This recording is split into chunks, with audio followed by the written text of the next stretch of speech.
السلام عليكم ورحمة الله وبركاته، كي راكم خاوتي؟ إن شاء الله تكونوا بخير وعلى خير وبصحة جيدة. اليوم جبنا لكم كل ما هو جديد وحصري عن أخبار وأسعار السيارات في الجزائر.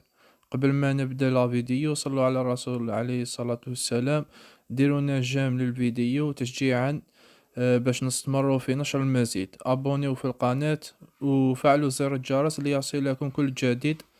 خاوتي، عليكم بالدعم وعلينا بالخدمة. نبدأ على بركة الله.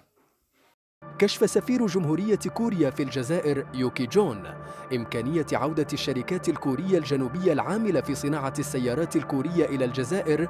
وأكد الدبلوماسي الكوري أن هذه الشركات ستعود بلا شك إلى الجزائر.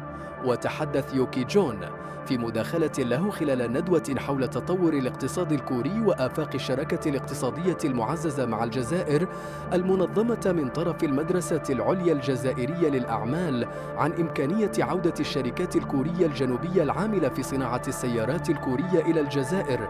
وأكد الدبلوماسي الكوري أن هذه الشركات ستعود بلا شك إلى الجزائر. وأعرب سفير جمهورية كوريا في الجزائر عن تفاؤل بلاده بتعزيز علاقاتها الاقتصادية والتجارية مع الجزائر من خلال استكشاف فرص استثمارية جديدة بين البلدين.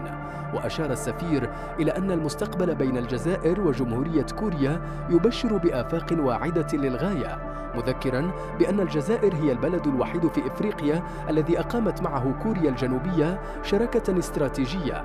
وأبرز السفير على جودة المبادلات الاقتصادية بين البلدين، مسلطا الضوء على أهم القطاعات ضمن هذا التعاون من بينها الطاقة والتكنولوجيا والمنشآت القاعدية.